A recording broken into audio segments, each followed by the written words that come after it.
my name is Joshua Negrera. I am the acting director at the Center for Real Estate Finance Research at NYU Stern. We're very happy to be joined by Gabe Leibowitz of Douglas Elliman, who's going to go through a market update on Manhattan and Brooklyn, the residential real estate market. And in addition to working at Douglas Elliman, he's also an MBA alum from Stern. He's been a great friend of the center, and we're thrilled to hear what he has to say. Thanks, Josh. Great to be here. Looking forward to sharing this with people live and on record later. So thanks for having me. It is obviously a crazy time out there, and I thought it would be helpful to just give people a picture of what the residential market looks like right now. Partly because, you know, you can read a lot of articles that are very general and they don't really capture the pulse of what's happening in different sectors. And as an example, you know, you have a couple of sectors I'm going to touch on. You have the new dev sector, which is obviously a big one at Stern, perhaps the one that has the most, you know, educational components involved in it from the resi perspective, with development courses and all of that. That sector in Manhattan is having a tough time. You know, that sector was having a bit of a tough time prior to COVID because of oversupply and people's, you know, sort of gradually some of the foreign money not coming in as easily as before. Primarily, though, it's just there were too many properties built and not enough people with the money to spend them. Some changes in tax law here made it a little less exciting as an investment. But with COVID, what it's really done is, you know, these buildings were already in sort of races to out amenity another one, right? And they were charging very high prices per square foot. So you were paying for fancy everything, crazy amenities, great views, but not space. And now what people are finding when they've been cooped up in these buildings for months at times without being able to use the amenities, which have been shut, and finding themselves either leaving the city to go to the Hamptons or go rent a place in Connecticut or upstate for a while, that sector feels less exciting, I think, to a lot of people now, even more than it did prior to this. Now, do I think it will eventually sort of bounce back and come back? Yes, but not in the way it was before in my mind. And if I were doing development, I would really be shifting my design plans. And I've been thinking about that prior anyway, because I was seeing a lot of buyers feel that the rooms were just too tight for what they wanted. But right now, what we're seeing is that people who are active at the moment are looking for outdoor space. They're looking for bigger rooms. And what they don't want is a building where what you're paying for is just a high price per foot for amenities. So that sector in Manhattan is struggling. And in fact, last month, there wasn't a single sale recorded of over $4 million in Manhattan, which is a pretty staggering statistic. Now, part of that is because, you know, that would be closing deals that were signed 2 to 3 months ago. And as brokers, we weren't permitted to show by the governor during that period in person. So the deals that were happening were all virtual. I was involved in a bunch of those, but they were mostly either rental deals or smaller co-op deals, not huge new construction deals. So it's in that regard, there's a certain, you know, explanation for it.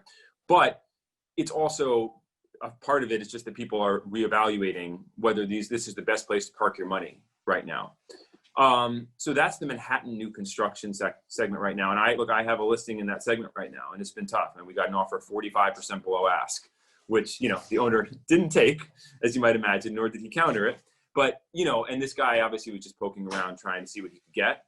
But it gives an idea that people really feel like this is a moment to pounce in that sector. So if you're a seller, you know, you can't expect a full rebound, and you may have to take a loss on some of these bigger units, but you also don't need to jump to the extent that, you know, this guy seemed to think that we could. But it is a tricky segment. On the condo market that's in the lower range, let's say, you know, 500,000 to 4 million. Obviously there are differences, but in the new development sector, they're sort of the same thing. There's still just too much inventory without enough differentiation to make it exciting for buyers right now. You know, forking over, you know, $1.4 million for a 700 square foot studio in a new development is not exciting for people at the moment. Whereas in the past, people were parking their money there thinking it was a no-brainer. On the resale side, it's a little more active in Manhattan. Still not spectacular, but if you don't feel as if you're paying an insane premium per square foot, people are more willing to do things right now. So we are in contract on a resale condo and a new construction in Midtown West as an example for a little over $1 million. Seller is taking a loss from when he bought in 2016, but only about 10%, which realistically speaking is not that bad given everything that's happened in the world since he signed in the end of 2015. So when you compare all the changes, whether they're political, whether they're local political with tax changes to the, the code, tax abatements on his own condo expiring, it's a loss that you can stomach given everything. The co-op market in Manhattan, which is very different than the condo market, it's a different segment. That market is more active in the sense that these units are more distinct. They tend to get more space for your dollar. They aren't necessarily easily duplicated. So if you're buying a co-op in a nice pre-war building, you can still feel like this is something that is not going to completely lose its value. It's down. I mean, we're not getting the activity we got on a couple of our listings in that segment before, but there's activity there. And I think that once we get into sort of a little more stability, that market will bounce back more quickly than the others in Manhattan. I think that the condo market will lag behind it. The rental market in Manhattan, and I'm going to just do Manhattan first and then switch to Brooklyn and then take all of your questions on anything. The rental market in Manhattan right now has a lot of supply and is involving a lot of concessions, especially in the high-rise segment, for the same reason that I was speaking about new condos. A lot of supply, hard to differentiate. We have a big rental portfolio of about 250 units, and that portfolio has things sitting for longer by a good bit than they were before. We're able to outperform the market for a bunch of reasons for this portfolio, just due to presentation and how we do things. But right now it's trickier. We're having to offer concessions that we weren't before. Some of this is just an overly backed up supply, right? And so there's a lot of people who were bringing listings to the market from basically 3 to 4 months of pent up inventory when it couldn't really be shown. And during that period, there were some virtual deals done, but not only by people who were desperate to move. A lot of other people just decamped when they had to move and planned to come back once things opened up again, right? So that part is tough. The high-end rental market is very tough. Penthouses and units that are 20,000 a month, 25,000 a month, 15,000 a month. These are tough because the people who can afford that tend to have second homes or have the resources to pretty easily go somewhere else and work remotely, because those people's jobs tend not to have been affected by the pandemic in the same way that your sort of more middle rent segments have been.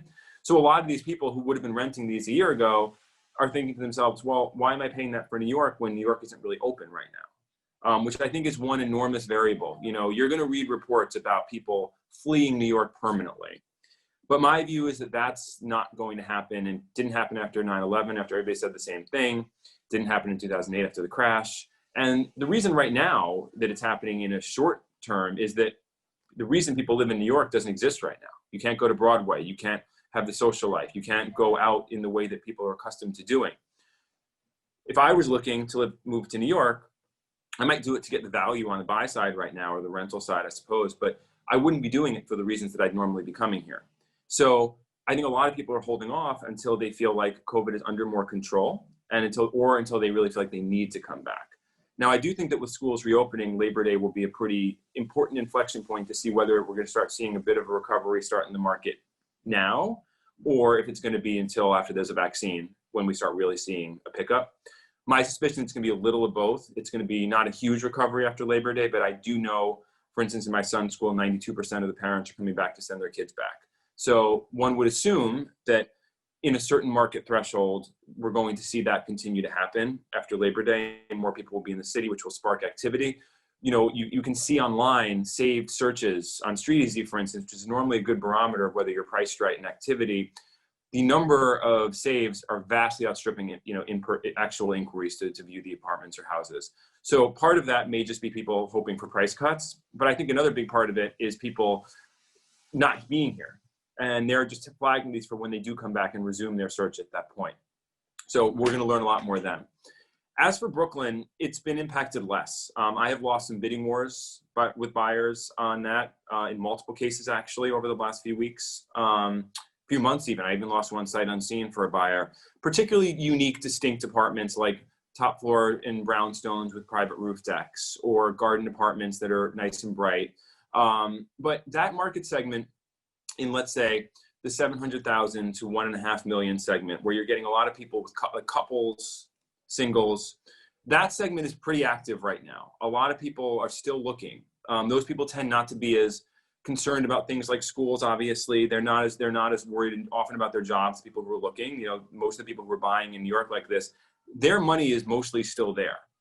Which is what's going to make this recovery so interesting. Most people who are buying in New York are not losing their jobs. The people who are losing their jobs are unfortunately people who aren't buying homes here. The people aren't buying here because they're concerned about New York being open and they're not sure what the value is right now in the purchase while there's so much uncertainty. When you get to the higher range, the brownstone and the townhouse market, while not crazy, is still active in a way that the new development market in the city is not. And, if you're putting down $3 to $4 million, $2.5 million, you might prefer to get a brownstone in Brooklyn right now than a new construction or a condo in the city. And this is the type of thing that we're seeing more and more transitions for. So while Brooklyn is certainly much slower than it was before, it hasn't been impacted in the same way. On the rental side, it's the same. We've rented a couple of properties there pretty quickly that have not sat, one for $6,000 a month in Park Slope. We had multiple offers day one, sight unseen. This was when we couldn't show yet. We had another one in the same building, just a two duplex brownstone conversion in Park Slope that had people interested right away. And I think that, when you have space, you're offering in a good location right now, people are still doing it for the rental side.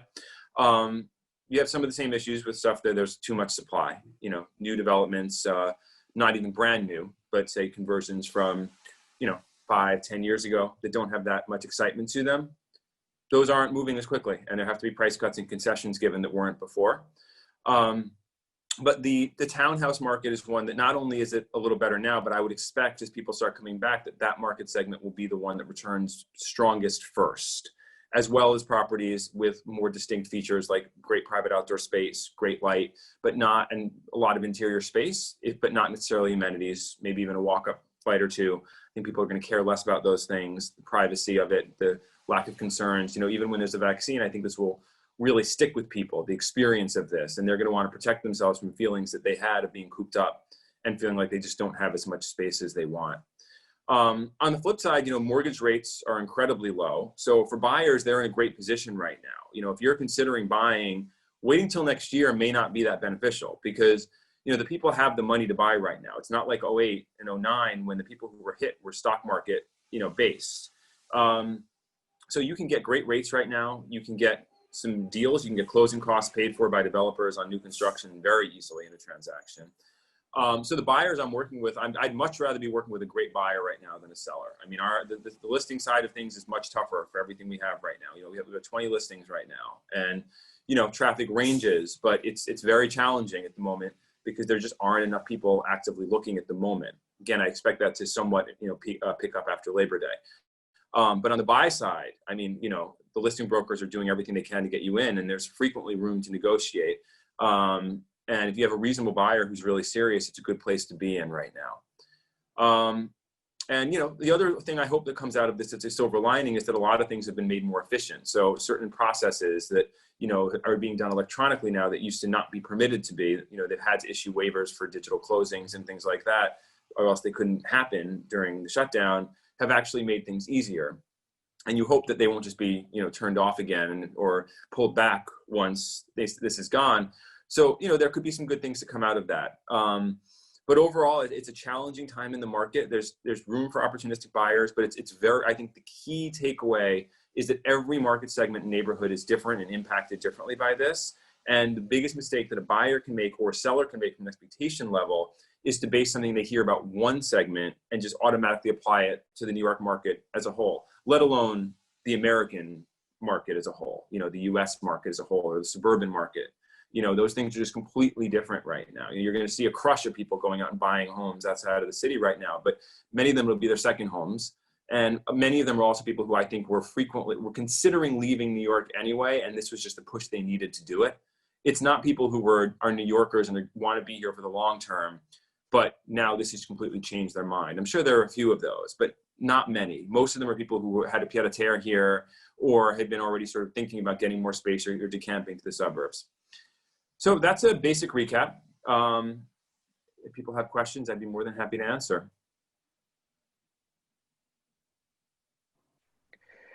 Hey, Gabe, this is Devin here. Thanks so much for doing this presentation. Very insightful.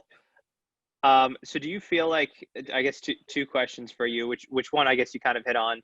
There's a lot of articles right now that, people are fleeing New York City, all that kind of stuff, which is kind of a Yep. trend at the moment.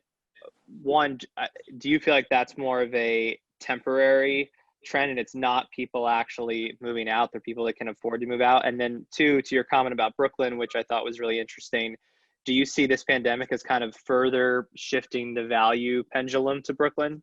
Yeah. So the first point first, I'll give you a great example. So I have friends who's right now have their house on the market for rent, furnished, their townhouse, and their initial thought was they bought a place in the Hudson Valley. They just bought one. They've been out there for about 4 months now. They have a house in Park Slope. Their initial plan was to do virtual learning this year and then probably come back next year. We had their house on the market. We had somebody interested who's doing a renovation of their place in Brooklyn. They got an email from the school saying now that they are probably going to do in person. And now they're very torn about whether they want to come back for September or not. Great example of somebody who in theory fit the profile of somebody who fled the city at first moment, that they could, right? And not with the intent of never coming back. They're New Yorkers. They love New York. They may or may not come back to their house. They've sort of toyed with the idea of buying something else in the future, but they are not gone for good. And the school news alone really rattled their calculations of timing. So, I think that yes, a lot of people leaving are not going to leave permanently. And even some who may be saying now that they are, it's easy to say that when New York is shut down, right? It's a different story when New York reopens next year, and it's going to take some time for New York to get back to the way it was. But even, there's going to be places that are unfortunately closed for good because of how poorly this whole thing was handled. But it's going to be back to New York. And once it is, people are going to want to be back here again, and their friends will be here. And there will eventually be a rush to get back here again. So yes, I think there's an overemphasis on this idea that people are leaving New York for good who are real New Yorkers. The people who are leaving for good are people who were thinking about it or were going to do it anyway. I think most of the other people are people who have the money to leave temporarily and are taking advantage of that, or have family elsewhere and are just decamping there. I mean, we have a lot of friends or know a lot of people through other channels that, they went to stay with family, even people without that much money. They got out of here for the summer and they went to stay with family in Virginia, or they went to stay with family in Connecticut or upstate. If you have the opportunity to do that and get more space, that's what people are doing right now. But I think this will quickly begin to subside once New York means New York again.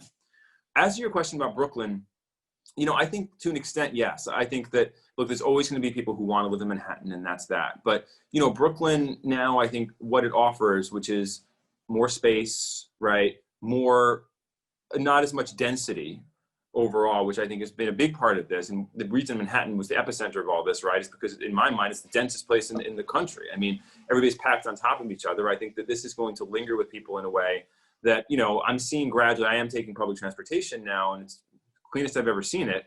But, people are gradually taking it more and more. But it's still nowhere near what I've yet to see a packed car. The biggest I've seen is maybe 2/3 full. And that's seated, not, nobody standing. So, I think that yes, there will be an uptick to Brooklyn versus Manhattan. I don't think that it will be universal, but I do think that people will start appreciating even more what Brooklyn has to offer than they did before. Hey Gabe, this is Ben speaking. Thanks for making the time today. I really appreciate it. Of course. So was just wondering, within Brooklyn, I know you mentioned some stories in Park Slope. Is your rental portfolio all in Park Slope, or are you seeing different parts of Brooklyn be more or less affected? Speaking to that That's a good question. No, our rental portfolio is actually in Manhattan, the big one I mentioned. Oh, okay. But we do handle isolated, smaller buildings here, and like the one I mentioned in Park Slope. The furnished one is something different, right? That's a one-off situation.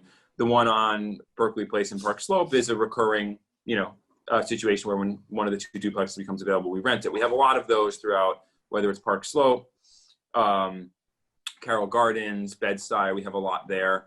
The rental side right now, if you're priced well and competitively, there are people out there looking to rent. the real concern comes right now is when people are trying to get the same rents they were getting with the same exact terms. So the owners are having to pay the commissions more than they were in the past, right now, because there are places offering it. So if you're not offering it, it puts you at a big disadvantage. You may have to give a free month. We rented a condo on Worth Street in Tribeca, and the owner had to take about 11% less than he was before, because other buildings were offering 2 free months. And so the owner had to basically agree to the equivalent of 1 free month discount for a 2-year lease on each year from the asking price, which is already a little less than he was getting, to do it. Now, this owner happens to be particularly reasonable, and he was like, just, if you tell me that's what the market is, then that's what we have to do. Not every owner is that reasonable. But yes, to your point, every neighborhood is different, and they're being impacted differently. And a lot of it has to do with how much supply there is. If you're in a neighborhood that's very, heavy on new construction, there are just more units people have the ability to choose from. If you're in a neighborhood like, say, a Bed-Stuy or Park Slope, where the new construction, say, in Park Slope, are very much limited to a very specific part of Park Slope, over around 3rd, 4th Avenues. As you get over to 5th Avenue towards the park, it's much more pre-war, smaller buildings. And so when you have something there, if it's nicely done, there's people who still want to live there. People are not completely stopping their lives. People are still looking to live in areas they're excited about. So it's a great question. It's an important question. And I think that as this pandemic goes on, and New York hopefully is able to maintain its numbers, and there's a certain normalcy that begins to return, we'll get more of an answer on how long, the impact of all of those things in these different areas will be. But for now, you're definitely seeing the neighborhoods like Park Slope, Carroll Gardens hold their value better than, say, downtown Brooklyn, or a neighborhood where you have all these new constructions, almost manufactured neighborhoods. That's where I wouldn't want to be an owner right now, in the same way that it's an issue in the high-end sale market. Thank you. Of course. Hi, Gabe. My name is Yehudi. Thank you for joining us. I was wondering if you have any tips for first-timer Manhattan condo buyers. Sure. Find a broker you trust on the buy side, number one. Get a pre-approval letter right away, ideally from a lender that your broker or somebody you know and trust has used before. Avoid the Quicken Loans or the Rocket Mortgages of the world. Those banks are just not used to New York, and it's a different world. You want to use either a big bank like a Citizens or Citibank or B of A, or you want to use a mortgage broker who's really familiar with New York and has access to smaller products. And then, it's really, you want to really hone in on what's important to you. If it's, and how long you expect to be there. And then, really try to decipher what the best purchase is. If this is an investment, right, like a pure investment, not a place to live in, that's a different calculation of where you want to buy than if it's where you want to live. Obviously, quality of life, if you're living somewhere, is the most important thing, right? And then everything else comes afterwards. So, my view whenever I start working with a first-time buyer is to basically go over price points and budget, right, first and foremost. And I break that down into 2 categories: max out-of-pocket cash that you can put down between upfront down payment and closing costs, and then your comfortable monthly out-of-pocket expenses, because there are a lot of ways to play with those numbers to make your budget something different than you might have thought. You can, for instance, offer a little higher purchase price and ask the seller to pay all your closing costs if your income is a lot higher than your liquidity. Conversely, if you have a lot of cash in the bank but your income isn't that high, you could offer a lower number and offer to pay all the closing costs, right? There are ways that you can play with these numbers to make an offer more attractive, and a fortune that you might not have realized that you could. So I try to avoid just saying, is your budget 1.5? I try to get those numbers and then come up with a basic budget from there, which allows you to just be more tailored to what somebody can truly afford, and have more options available to them. And that can lead to some deals happening. Like one of my best friends now, who was initially a referral, that's how we were able to make it happen. They had great income, but the liquidity was tight. And so we offered $50,000 higher than we would have and asked the seller to pay the 2 main closing costs. And they said yes, and allowed them to get a house that has appreciated probably 25% in 3 years. So, those are important ways to think about it. And that's why it's so important to have somebody who's just looking out for you on the buy side. When we're on the listing side and somebody comes to us direct and says, should I get my own representation? I always say you have every right to do that. If they want to work with me, I'm going to be as honest as I can, obviously through a dual representation type of situation. But it's beneficial to have somebody who is only looking out for you and isn't representing the seller first and foremost. those are the kind, and you want that person to have experience and a real understanding of both the market, but also the process, because it's a complicated process. It's, talking to the right banker and understanding the different buildings and tax abatements and all of the building's financials, and making sure you have the right attorney to represent you and make sure your contract is good and you're protected. So it's a process in New York. It's why I was saying, right up front, don't use these banks that you see ads for on TV. Don't use an attorney that charges $1,000 for the transaction. Every time I've worked with a deal like that, it's a mess. It's a nightmare. Person's not working. You get what you pay for, So you get a good team in place who listens to you, and you'll be in good shape to get a condo or a co-op that is the right fit for you. Well, can I ask a quick follow-up questions on the closing cost? Did you mention that it's possible to get the developer to pay for it? Yes, definitely. So in a new development, the general rule is that they try to pass off the seller's transfer taxes, which is about 1.8% of the sale price of the city and state transfer taxes, and the sponsor attorney fees to the buyer.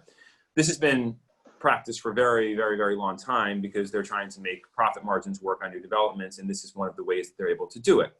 It's always been negotiable based on the market, the time in the market, and the product itself. But right now, and especially in bigger projects that have a lot of unsold units, it's almost a foregone conclusion that you'll be able to get the sponsor to pick those up themselves, the developer.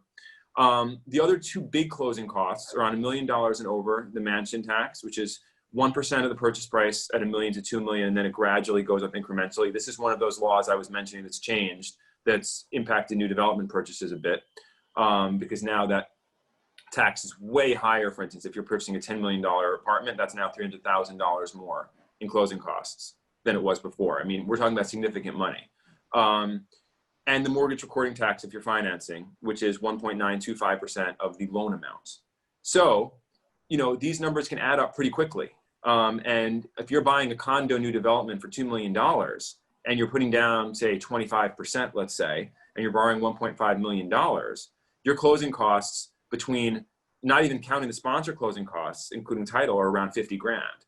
And with the sponsor closing costs, you're probably around 70 to 75 grand. So, this is an example. A lot of people can afford the monthly carrying costs, say, on a $1.5 million loan, but they can't necessarily put together 25% down plus the closing costs and have comfort level with the total purchase price.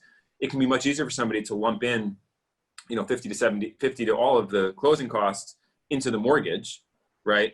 And keep that money in their pocket for the most part. So they're basically putting down, let's say, 15,000 of it instead of 75, and they're adding maybe $150 to $200 a month in their mortgage payments. Now, one other quick thing I'll add on that, on a non-developer deal, sponsor is not expecting the buyer to pay their closing costs. And on a co-op, there is no mortgage recording tax. Since it's not real property, that tax is only applicable on houses or condominiums. So if you're buying, say, a co-op for $800,000, your closing costs are gonna be like $6,000 to $10,000. It's not gonna be very high. There's no mansion tax, there's no recording tax, and you're not paying the transfer tax or the broker commission. So you don't have that much to worry about. Your closing costs are negligible, and that won't be part of your negotiation. Cool. Thank you very much. Yes, of course. Any other questions from anyone? And of course, anybody can always email me at any time. My info is available pretty easily. And if there's anything that comes up beyond just these particular questions or anything about the current state, but just about the overall process of buying, of renting out a property for somebody, of selling a property, estates, whatever it is, I've been doing this for a while, and and even if you just want the recommendation of a good mortgage person or a good real estate attorney to talk to about something, I'm always available to give you guys those resources. Great, thanks. I think we have a hand up, Vedant. Yes. Yeah. So first, I want to thank you for giving this talk to us. And My pleasure. my question is, were the points you made about Brooklyn also applied to the Long Island City Astoria area? Great question. So those are two different questions. Long Island City suffers from some of the same problems that Manhattan's high-rise market is suffering from, and it's basically a manufactured neighborhood, right? This is a neighborhood that didn't really exist as a residential area until developers got in there and started to build new buildings. So most of your inventory there is quite similar. Now, we actually have a rental building out there that we broker, and last year we were able to rent it out pretty easily. This was on the LIC Astoria border, actually, on 33rd Ave, with 44-unit rental building. Owners did a nice job and they were very reasonable. But you know, that area I don't really think is going to be benefiting from what COVID is doing right now, because you're mostly getting units that don't fit the criteria of what the new demand is going to be. Now, Astoria and other parts of Queens are a different story, and I think some of the question there becomes, are people knowledgeable enough about those neighborhoods to really consider? Now, we do have one one sale in Forest Hills right now, a 2-bedroom, about 1,200 square feet, for $550,000 at the moment in a co-op, and it's been slow, and it was slow before COVID. So, you know, I think that some of these areas are not that well known to a lot of people coming to New York, unless they've already grown up there or have a history there. I think that's one of the challenges that parts of Queens outside of the biggest ones offer. Even Astoria, frankly, you know, a lot of people don't know much about it, you know, unless they have friends or family there. I do think that Queens has an opportunity from this to generate some more activity. I live in Bay Ridge in Brooklyn. This is another area that absolutely could, you know, benefit from people knowing it. Again, most people don't know about it. You know, the friend that I mentioned who bought that house, he bought down the block from us, he knew nothing about the neighborhood when he moved from out of the country. But just looking at a map, he's like, I don't think we should look there. It's too far. And I explained to him why that wasn't true, and he came, and then it was the only place he wanted to look. But often that's the case, is that a neighborhood, if you don't know much about it, you don't even bother going there. So it may take a little longer, but I do think that Queens has a chance to benefit. I think Long Island City is not where I would expect to see that benefit come from. Down the road, I'm sure it'll be fine, but that's not where I would be focusing right now. I think that you might be able to get something at a decent deal there, but I don't think that you're going to get people flocking there.